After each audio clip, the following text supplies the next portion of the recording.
قنبر پلو شیرازی توی خوشمزدگی نظیر نداره. با اکوکوک همراه شد تا بریم درستش کنیم. قبل از هر چیزی دکمه سابسکرایب و زنگوله رو بزنید تا بریم سراغ آموزش امروزمون. نصف پیمانه گردو رو خرد کنید.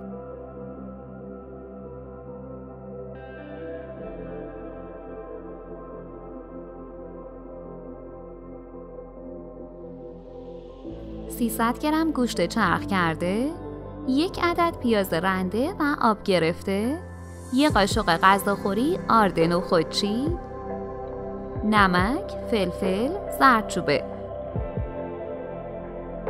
خوب ورز بدید و قلقلی کنید.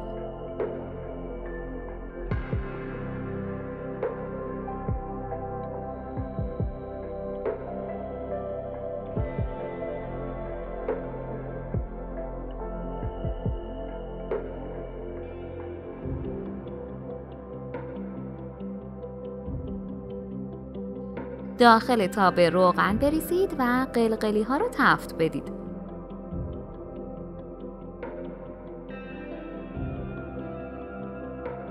دوستان عزیزم، ما توی کانالمون کلی آموزش خیلی جالب و کاربردی داریم که نمونه‌ش رو هیچ کجا نمیتونید پیدا کنید. یه سر بزنید تا ببینید که چطور میتونید با مواد ساده و در دسترس کلی غذا و شیرینی‌های جدید و خوشمزه درست کنید.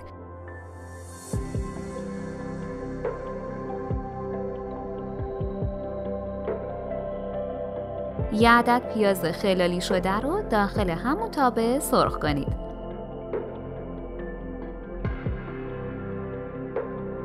عزیزان، باعث افتخار ماست که عضوی از کانال ما باشید و دکمه سابسکرایب رو بزنید. نصف پیمانه کشمش پلویی، نصف پیمانه گردوی خرد شده، کمی رب انار، عصاره زعفران،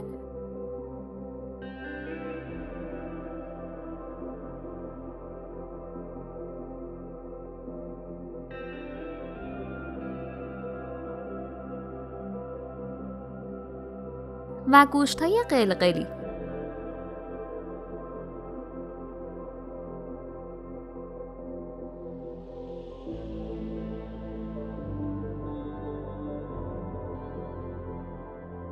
یه عدد سیب زمینی رو ورقه کنید.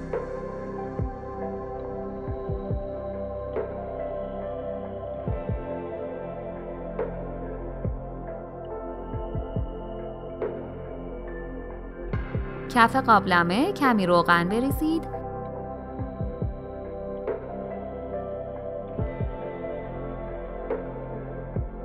یه رینگ فلزی وسطش بذارید و با مقداری برنج زعفرانی پرش کنید.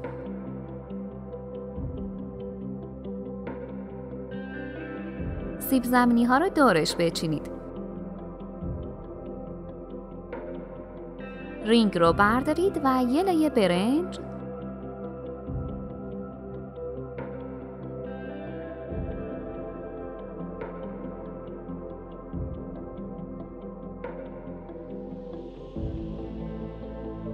بعد زعفران و یه لایه مواد میانی بریزید و همینطور تکرار کنید.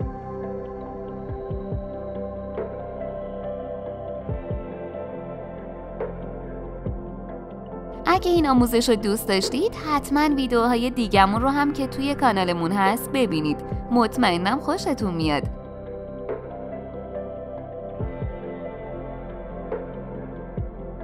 دوستان عزیزم، ممنون میشم نظراتتون رو در مورد این آموزش بنویسید و یا اگه سوالی دارید داخل کامنت ها حتما بپرسید.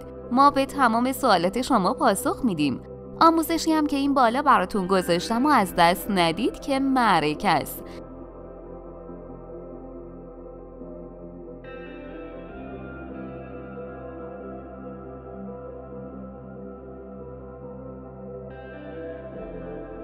و بذارید دم بکشه.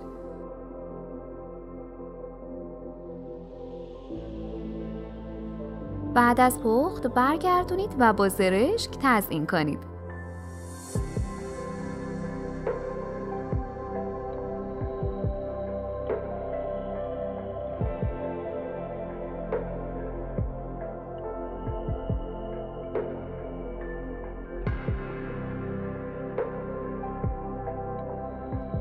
همین حالا دست به کار بشید و این قنبر پلوی شیرازی بسیار لذیذ رو درست کنید.